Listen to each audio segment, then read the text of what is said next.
Hello po mga kakusina! Kamusta kayong lahat? Tara magluto naman tayo ngayon ng napakasarap na chicken curry. Syempre masarap dito kapag fresh yung gata na ating gagamitin. Kaya naman ay bumili muna ako ng gata. Isang piraso lang yan na malaki for 20 pesos.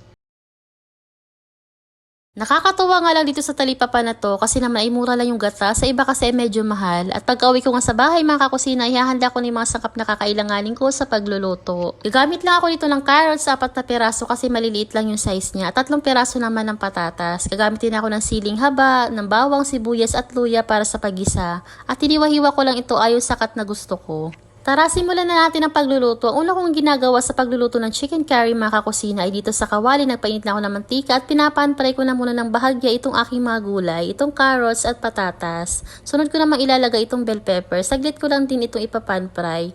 Then pagkatapos at okay na, iset aside lang natin ito.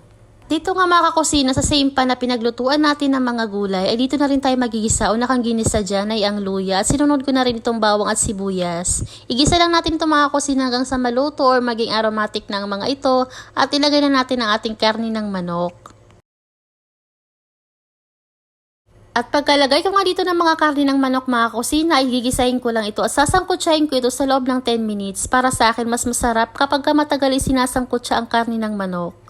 Bukod nga sa nawawala yung lansa nito, ay naglalabas ito ng kakaibang flavor at naglagay na rin pala ako dito ng pamintang powder at patis. Napakabango talaga mga kakusina pagka nagigisa ako na may patis. Hindi ko alam kung ako lang ba talaga yung nababanguhan at tinakpan ko nga lang ito for about 10 minutes. Pagkaraan nga ng 10 minuto ng pagsasangkutsa ko nitong ating kari ng manok mga kusina ay napakabango na nito. Pagka nagigisa talaga sa patis ay napakabango at nilagay ko na nga dito yung unang gata tapos ay haluin lang natin ito ng maigi. Tapos sunod ko namang ilalagay mga kusina itong 2 balot naman ng curry powder. Nabili ko lang yan 5 pesos ang isa sa palengke. Then mix natin ito ng mabuti hanggang sa makut lahat ng ating mga chicken. Ngayon maglalagay din tayo ng pampalasa tulad ng paminta, kaunting asin, naglagay din pala ako ng kaunting asukal.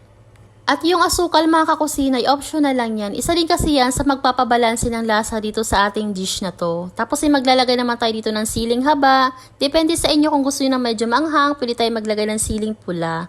Tapos ay hayaan lang ulit natin ito mga kusina sa loob ng 10 minutes. Pagkatapos ng 10 minutes ay ilalagay naman natin dito yung unang gata. Ito talaga yung magpapasarap sa ating chicken curry na hindi dapat nawawala. Ngayon ilalagay naman natin yung mga gulay na pinanfry natin kanina. Tapos ay halo-haloin lang natin ng maigi hanggang sa magpantay yung pagkakaluto pati yung ating mga gulay.